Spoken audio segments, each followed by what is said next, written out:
Hello, welcome to the Hive Podcast. I am your host, Daniel Martinez. Today I have a special guest, Mr. Josh Culler, out of somewhere in Indiana now. Hobart.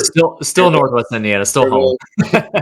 Out in Cedar Lake now. I moved a little further south. Somewhere in Indiana. Yeah.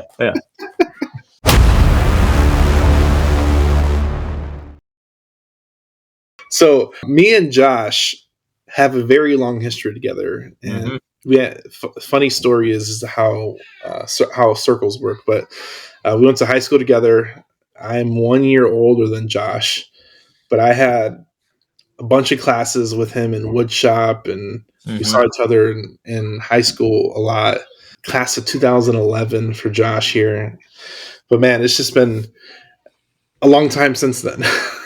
I was going to say you missed out on the best part of our story is working in Portage together. I was going to get there. Yeah, okay. That's the best part. We went to school together. So I've known, and his older sister, I can't remember. Hannah. Yeah. I remember your mom's name, but I can't remember your sister's name. Hannah. Hannah. This is terrible.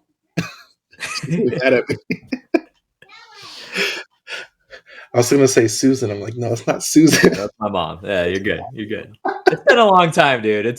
It's 12 years now for me. No, yeah, 12 years. 13 years. Holy crap. It's been a long time. Yeah. And then we went to college together too. Mm-hmm. Our short stint at college. Yeah. Yeah. But then we worked two summer jobs at a place called Tango, which is kind of funny. But yeah.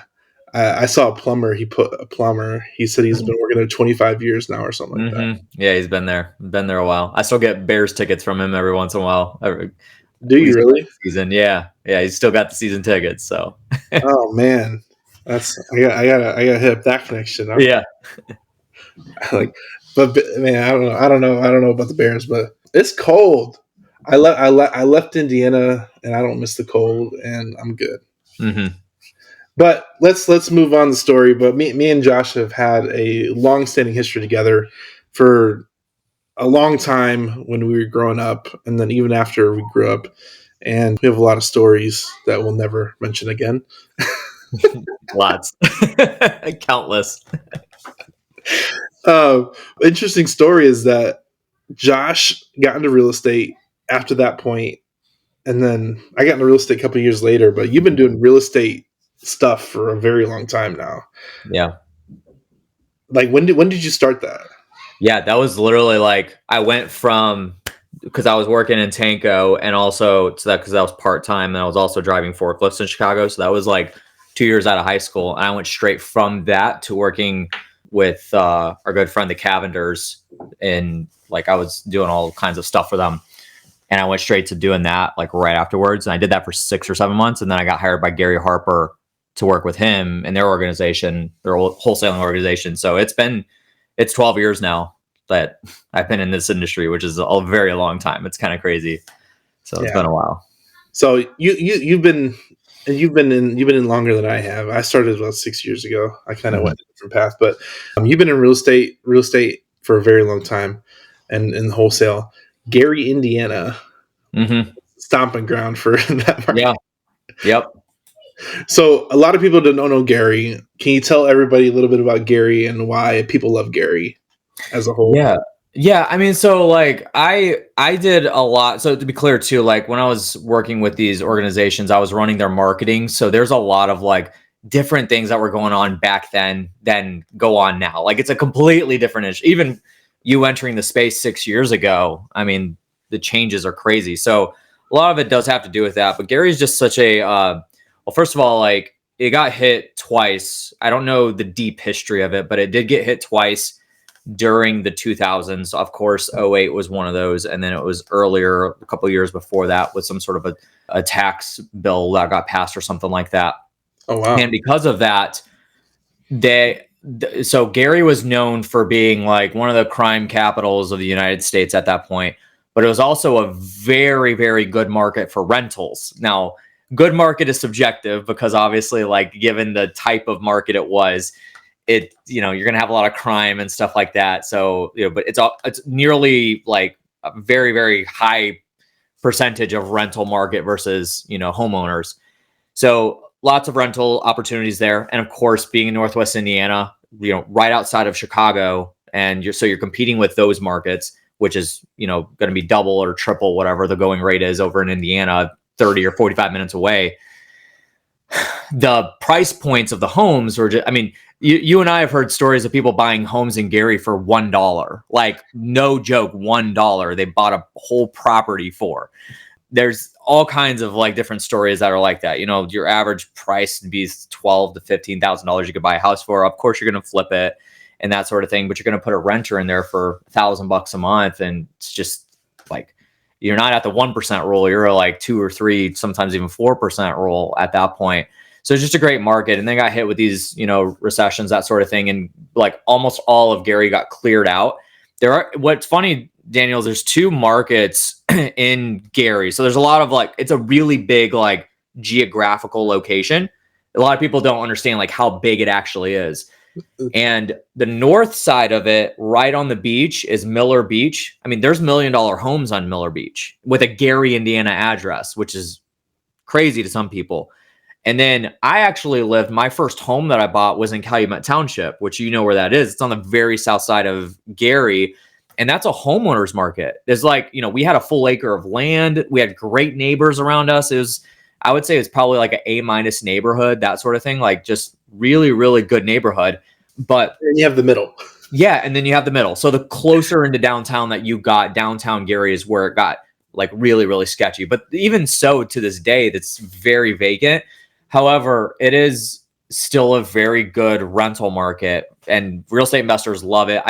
You and I, I know some of the people that do this, but I still know people that buy properties in Gary, Indiana for, pennies on the dollar, and they turn them into rentals, and, they're doing really well with them. It's still a very like stable thing for a lot of people. You just kind of got to know the market and that sort of thing. But you could take that kind of philosophy and kind of equate it just in a little bit of a different mannerism to a lot of the markets in Northwest Indiana, because of the fact that it butts up against Chicago. So you're dealing with a very, very like conservative states, and then you have Chicago and Illinois on this side, which is across the state line, less than 30 minutes from downtown Chicago. It's kind of crazy. So, you're competing with that. A lot of people like Indiana for the tax advantages and the cheap cigarettes. Yes. And the cheap gas, the cheap sodas. You don't get, what is it, the beverage tax and stuugh like that. Yeah, and horseshoe. Don't forget horseshoe. Yeah, and the horseshoe. Yes.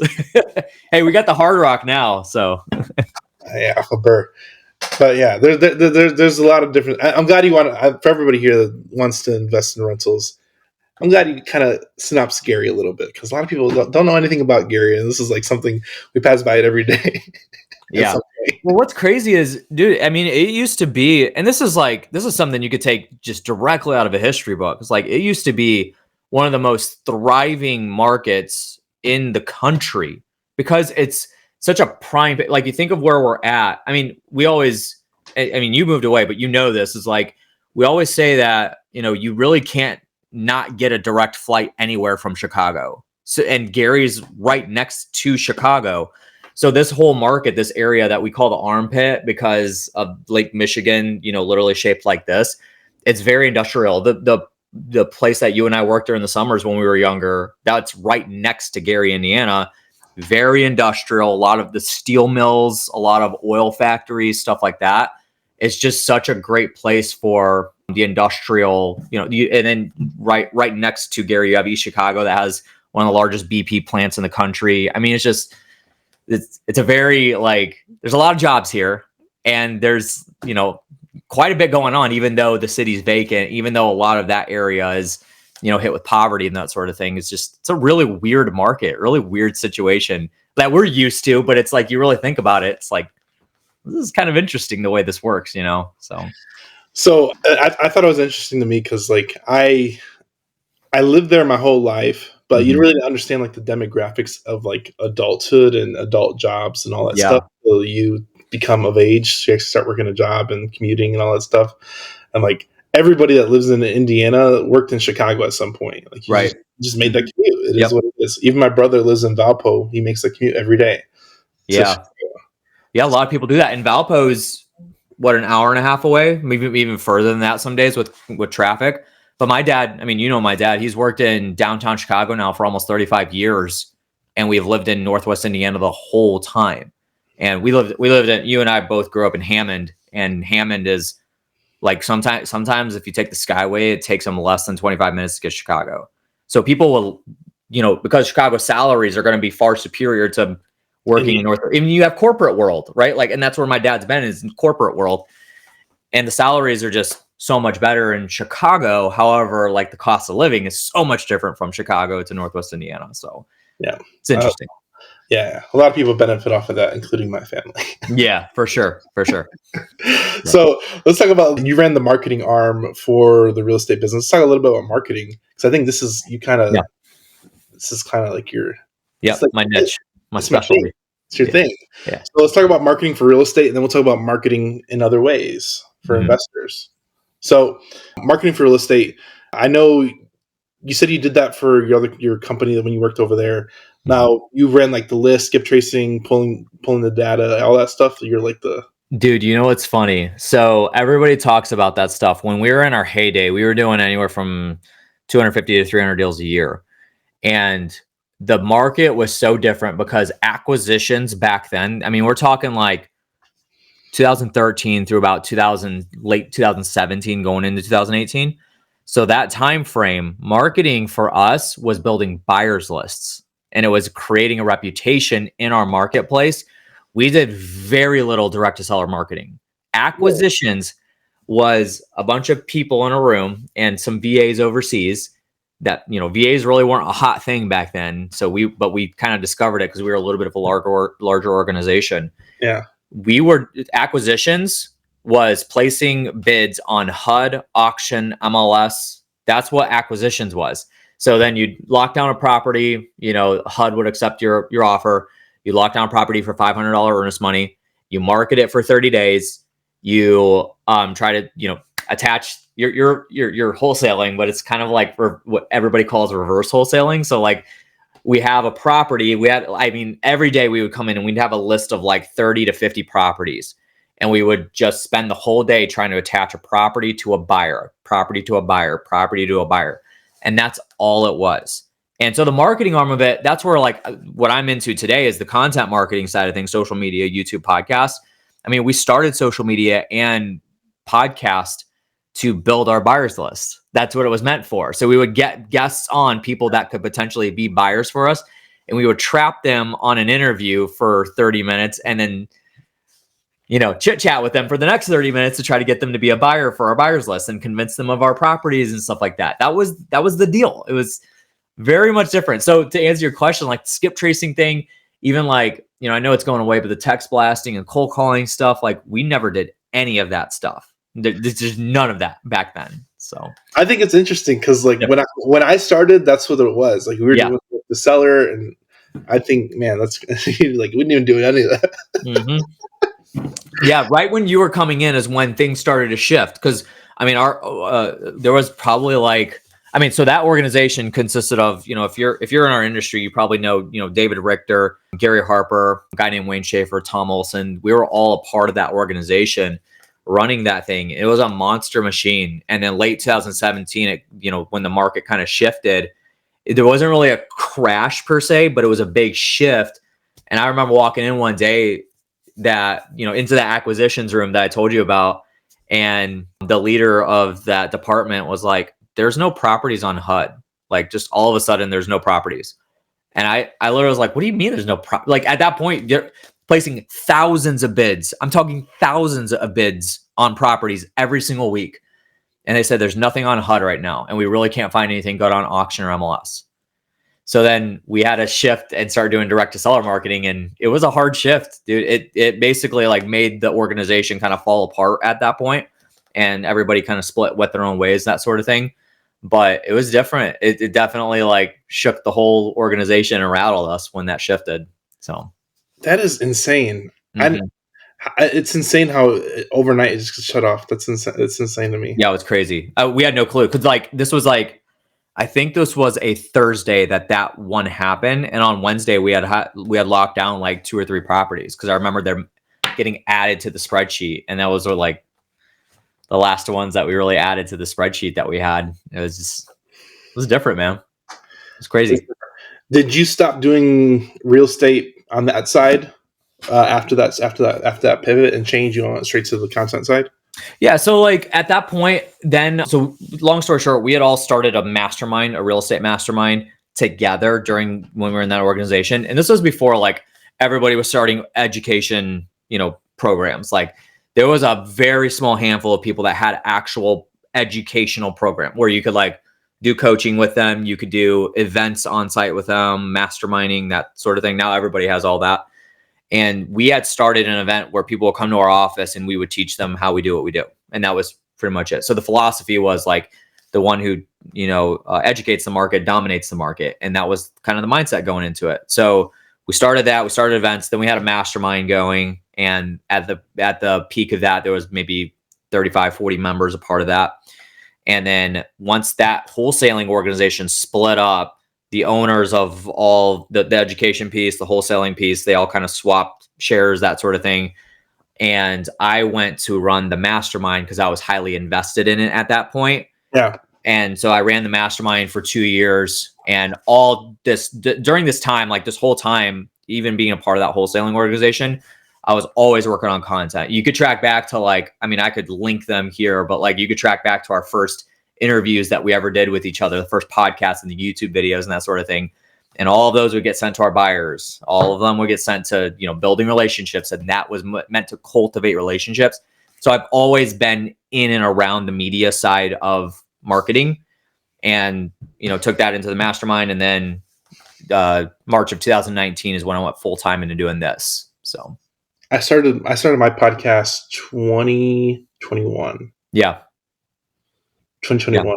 Yep. And I saw the pivot and change into what the power of the podcast brought in. Mm-hmm. That's why I kind of did it. It wasn't really like it wasn't necessarily like I wanted to do it 100%. It was more like I saw the opportunity and I was like, sure.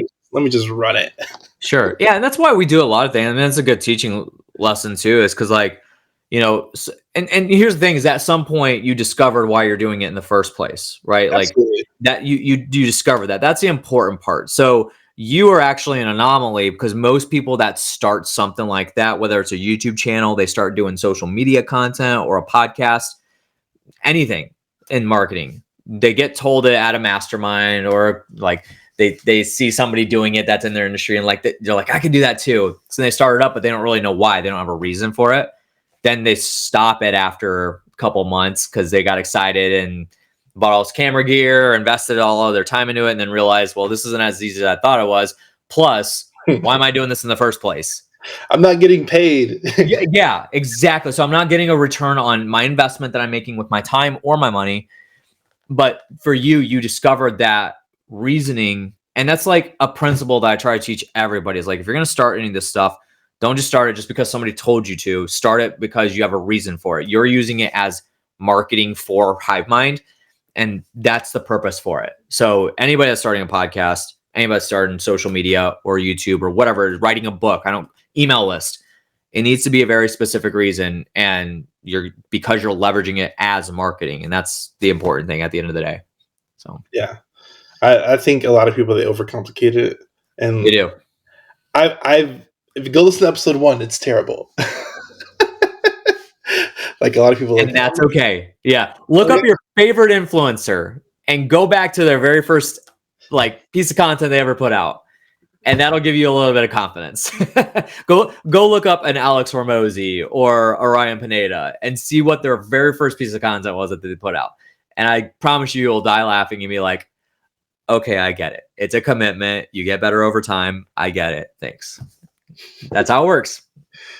So let me ask you this. Your business model now kind of coordinates with management, producing of podcasts. How do you come up with ideas with topics to cover with your guests? Because a lot of people, they may struggle with I don't even know what to talk about.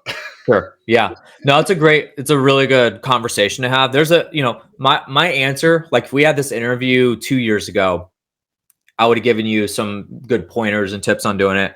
And then even today or last year or whatever, like the answer changes because of some of the tools that we have. And I'll get to that in a second.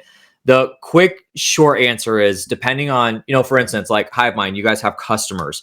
Generally speaking, the type of topics that I would be doing, and that's not just on podcasts, that's on social media. It's on, maybe you're going to write a book. Like this is all dictation of what topics to do.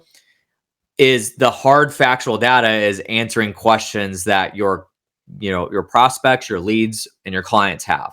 So a great lesson for if you're marketing to motivated seller leads, you're a wholesaler, and you want to put some video content out. You don't want to start educate. Like I get this a lot, Daniel. Like people will say, I don't want to start education. I don't want to like be a guru or a coach or anything. I just want to get deals. That's all I want. But I know I need to do social media. I know there's opportunity there. But I still don't know what to talk about because I don't want to just tell people how to do what I do because I'm creating competition, that sort of thing. My go-to answer for that is you probably know if you've been in this industry for at least 6 months to a year, you've done a few deals, you've talked to sellers, that you have questions that these sellers have asked you. That's your topics. So a topic might be if you're on a phone call with somebody and they say, so Daniel, what's the difference between you as a wholesaler and a realtor? Bingo. That's a video topic. That's a podcast topic, whatever. Daniel, like, I know that you say you can buy with cash. What does that mean? Like, you actually bring in a bag of cash to closing and stuff like that? What does that actually mean? That's a topic right there. So the video there is you're explaining what cash offer means. You're answering questions that your potential clients or your clients have. And so with podcasts, it's very similar. Now, a little bit of a ninja trick, Daniel, that I actually just discovered like a couple weeks ago that's really, really cool to use is ChatGPT. Obviously, like that's one thing. You could just say like, I'm Daniel and I do this and I'm an expert in this. Give me 25 video topics or 25 topics for podcasts. And then it'll give you can say 1,000 topics, and it'll give you 1,000 topics. But a better method to do this is that if hopefully you have your own website, hopefully you've been on podcasts, hopefully, you have your own podcast or whatever, take links. Let's just say, for instance, like I wanted to do one on Daniel and I said, like, I need 50 topics for Daniel to do podcasts on. Here's his expertise. I'm going to take your bio on your website, the link to that page, paste it right there. I'm going to take your homepage, copy that link, paste it. And then like if you've been on a YouTube video, you've been on a podcast with another host, I'm going to have the link for that. And I'm going to paste like as many links as I can of Daniel being the core of that, like kind of centerpiece there on the website or the piece of content that I'm linking to. Hit enter, give me 50 topics that Daniel talks about a lot. And it'll give me 50 topics right there that is solely based, not just them guessing what your expertise is, but they're actually going through all the data and the content that's on your About Me page. It's on your homepage. It's on the interview you did with Josh, all of it. And it's going to list you out 50 topics right there. Bang. Easy money. So I'll do you one better. So this is what the new update with the GPT-4 that was just like, this is hot off the presses information. So I just brought on a new co-host, and he was messing with ChatGPT, and he did it, and he essentially Google searched me in there, and we did this with a recent guest. And I usually free flow all my episodes, but he's like it was his first episode doing it. It was a little research, yeah. He did a little research, so he did ChatGPT research, and a partner came up from the research on ChatGPT that came up organically through the conversation. And after the episode, he's like, dude, look at question number 6. I was like, dude, how did ChatGPT find this? Oh, it knew that there was a part. Oh, okay. It found something that we came up organically in the conversation that was totally off the wall, but ChatGPT found it and had it as a question. Yeah. It's crazy. You can get super creative with it, but that's what I'm saying too, is you ask that question, and my thing is like, dude, think about it a little bit. Be resourceful. Like there's an infinite amount of ways that you could create topics. First thing I do is like just think about like, I tell people this all the time. Obviously, you have these tools that can create you those lists, and then you need to edit them, like make them, kind of curated to you.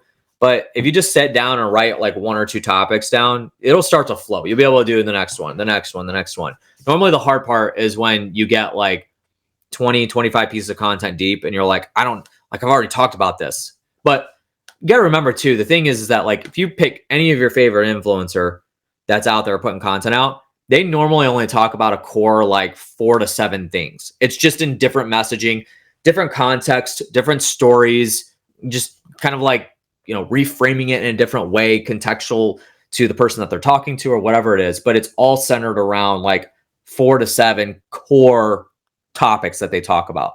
And the thing is that creates consistency. It creates consistency in the audience that you're trying to reach. It creates that consistency in their mind that like, oh, Josh said it this way before. And you never know, like if I say something to your business partner, Daniel, a certain way, but it didn't make sense to you, but then I say it in a different context, the same story, same thing I'm trying to get across, but different context, it may click in your brain because all of our brains work different. They receive content slightly different from everybody else. So you continue to put that consistent message out there. So even if you think like, I've already done a video on the difference between me and a realtor, we'll do another one, use a different case study, use a different context, different story, and that's all fresh content.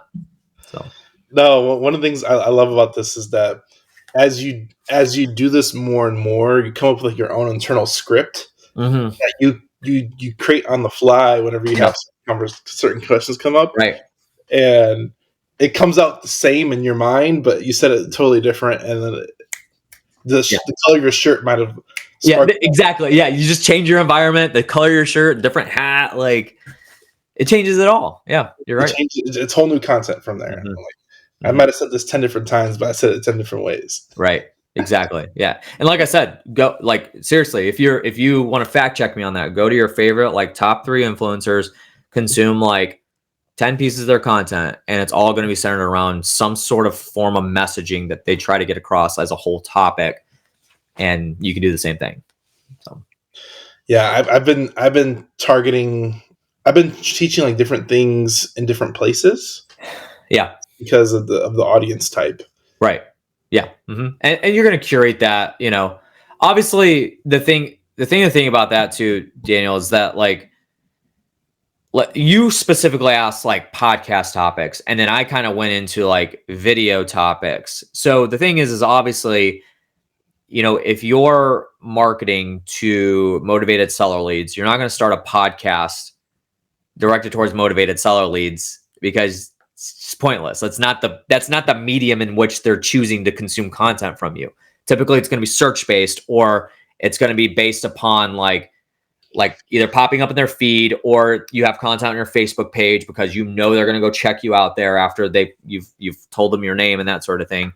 But YouTube content, it's SEO driven. So like putting the titling out there of the difference between a wholesaler and a realtor, and then somebody searches that, your video comes up because it's geo-targeted in your market or whatever, you're instantly building credibility with them. So it's all about the medium too. Like I'm not going to be putting a podcast out directed towards motivated seller leads, trying to tell them, how I can buy their house. Like it's not the medium, So I'm really glad you said it's SEO and targeting based. So this is something I've learned is sometimes I'll have guests come on and they'll be like, hey, I want to get leads in my market.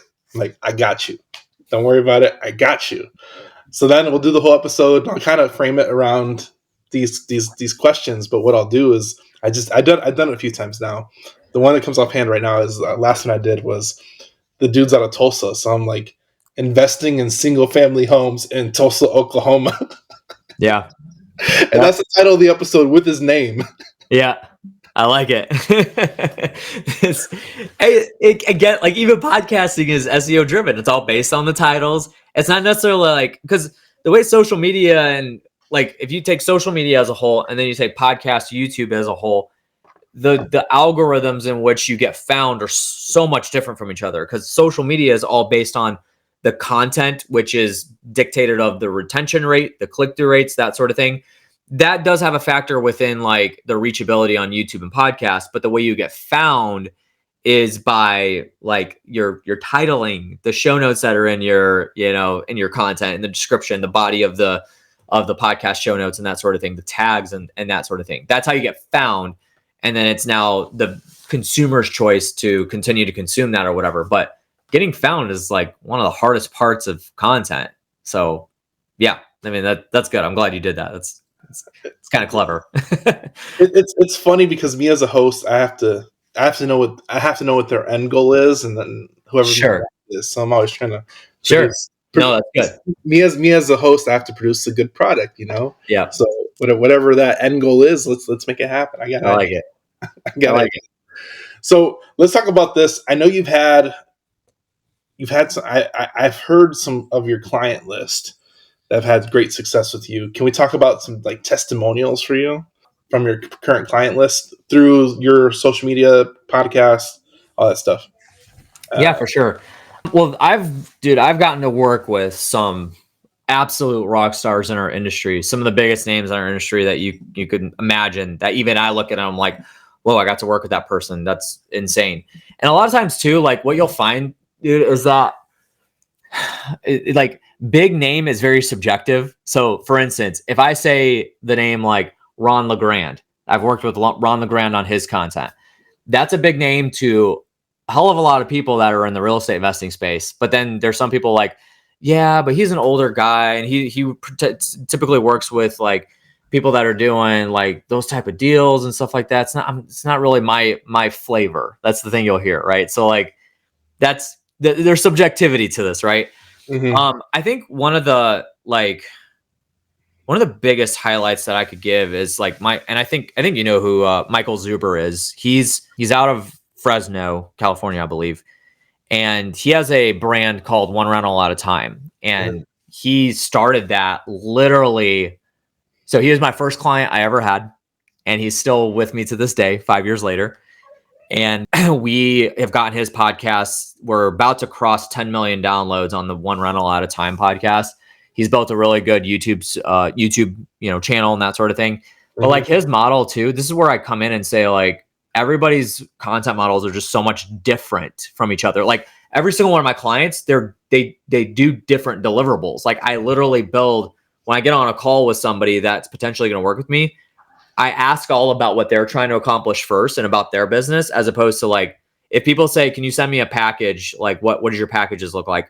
Like, I don't got a package, because what I do for Daniel won't be the same that I do for Ron LeGrand, won't be the same that I do for Michael Zuber. Like it's different for everybody because it's all built around what you're trying to accomplish.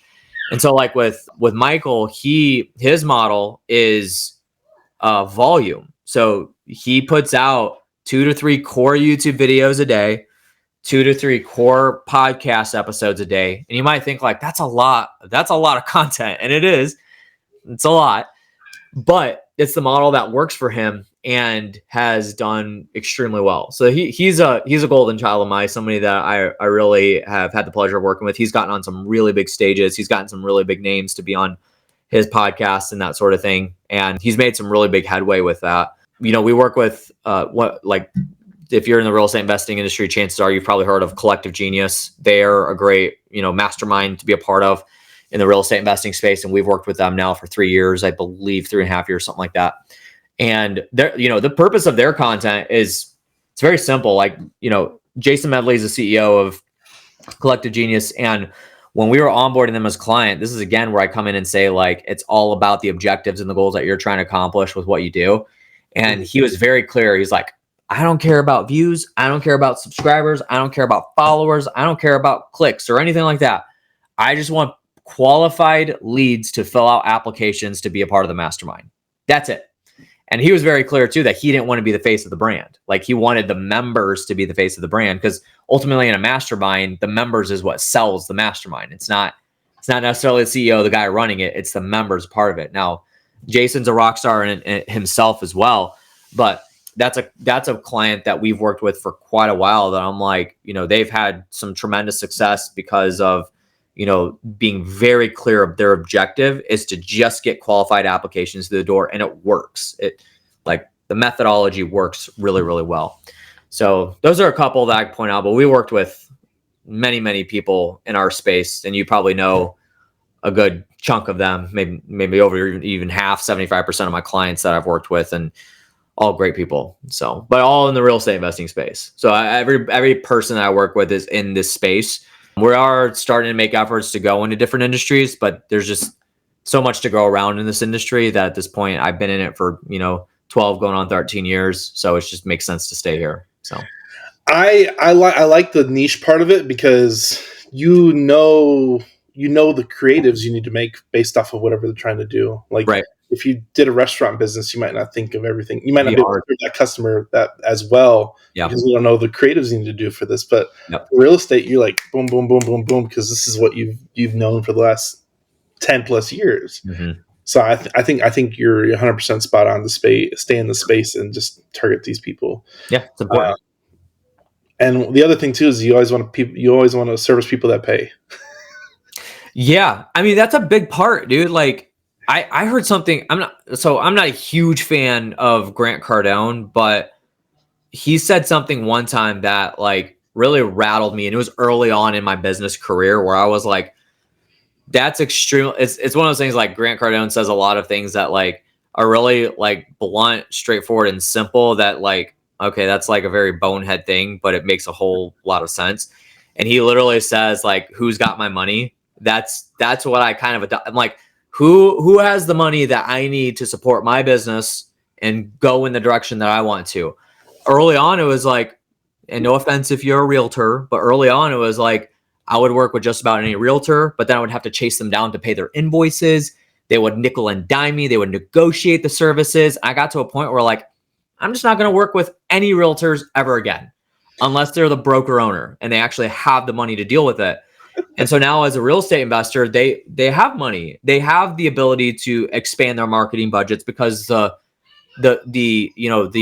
profit margins are so much bigger than almost any other industry you could deal with. So that's the truth in it, man. It's a hard truth, but like for me, I'd rather work with a small amount of clients that bring in the most amount of money as possible, as opposed to a lot of clients that bring in a little bit of money, Absolutely. I really want to highlight that because a lot of people, there's a lot of business opportunities out there, but some of them are meant for you. And you got to find your own niche clientele that are willing to pay your pricing that you're willing to serve, that you're serving to the community. So I think it's 100%. Right. What is a quote that is yours or somebody else's that you resonate with? That I resonate with. Oh man, that's a pop-up question there, man. I wouldn't say so. Like I'm horrible at memorization. Like the school we went to, like when we had to memorize the Bible verses, I would fail that every time. I would read it like literally right before I was supposed to get up, make sure I had it, and then do as best I could. But one of the things, again, that I learned early on in my career is that I've experienced where I stopped doing this and needed to make sure I started it back up because I started to see things slide a little bit, is never stop learning and growing. Because as soon as you stop learning and growing, you think that you've made it to the destination you're at and you're like, this is where I wanted to be. And then normally, like, and I did this like early last year, I got to a point where I was like, I'm happy, man. Like, this is great. I'm going to chill for a little bit. And I did. And things started to just kind of come back down. And I got humbled a little bit. My good friend, Gary Harper's like, you need to get your butt back in gear. Start like, because he's like, I haven't seen you on a stage speak in a while. You haven't been on podcasts. You haven't done much content yourself. Like, make sure you get back out there. So that was something that I like made sure that I I'm glad it didn't last as long as it could have, but that's important. And the second thing I would say too, that I'm thinking about this is my good friend, Trevor Mock, CEO of Carrot, Investor Carrot website, hosting platform. Yeah. He's also a client of ours, but he said something one time. I went to they have this annual event called Carrot Camp that they have like 10 to 15 people go to at a time out there at their headquarters in Roseburg, Oregon. And I went there and this was like the first time I ever heard this said. And it was very humbling, but this was like 2 years after I went into business. This is now 3 years ago, three and a half years ago. And he said, remember when you had what you, remember when you wanted what you have now. Remember when you wanted what you have now. And I thought about that. And at that point, I was like, it was towards the end of the year. And as a service provider, you start to lose a little bit of clients at the end of the year, just like they're making changes, budget shifts, stuff like that. And then normally it ramps back up after like January or so. And that was one of my first dips in business where I was starting to feel a little bit of pressure. And I was like, man, this like I was playing, the sorry game and that sort of thing. And then Trevor was teaching and it was just perfect timing. And I was like, yeah, you know what? Like I should be grateful for what I have. Because there was a time where I really, really wanted these problems. And it's the whole thing of like, that was, I forget what the statement is, but it's basically like, if you gather up a bunch of people and you throw your problems into a pile, you're going to chase yours down to go get it back, like, because your problems, how to deal with them and that sort of thing. So that was something that was really humbling to me. That was like, kind of a slap in the face that I've tried to stick with like my entire life, so. There you go. Nah, I think it's good, man. A lot of people, you don't want other people's problems. You really don't. I don't. I really don't. I don't want your problems, Daniel. Sorry. I won't tell you them then. For everybody here, I think I wanted to hear. I appreciate you coming on. I got CullerMedia.com. Definitely go check them out. Doing a lot of good service for a lot of good people. Any final thoughts? No, man. I love what you're doing here. Like, I appreciate you getting me on the show. You're going to be on my show. So if it's cool if I plug mine coming up, we're going to be relaunching it. So we had a podcast going. It's called the REI Marketing Weekly. That went for a good 150 episodes, I believe. Mm-hmm. And it's still there. So if you want to go check it out, all the podcast platforms, it's still there. REI Marketing Weekly. Still a lot of relevant conversations and content there. Mm-hmm. But we're starting that back up. Depending on when this interview goes out, it should be like the middle of June, like a couple weeks from now, that we're going to relaunch it. So Daniel's going to be on that show. I think we have a recording later this week for that. So go check that out, the REI Marketing Weekly. But I appreciate your time, man. It's been great seeing you get to where you're at, and given the stories that we both have come from, a lot of fun stories. But it's been great seeing you. Like, I love seeing my friends succeed and continue to, grow in what they're doing. And my only regret is that you and I don't work together more. So we'll have to, or not even just work together. Like, we don't get to hang out and talk, that much anymore. Just, cause you had to move away from Northwest Indiana cause you're cold for whatever reason. So it was time. I feel you. It was time. For everybody here, go like, share, subscribe, share with a friend. We'll see you next time. Thanks for tuning in. Have a good day, guys. Bye. Hey, if you'd like to meet us in person, we do an annual event every year, thehiveislive.com/summit. We'll see you there. Have a good day.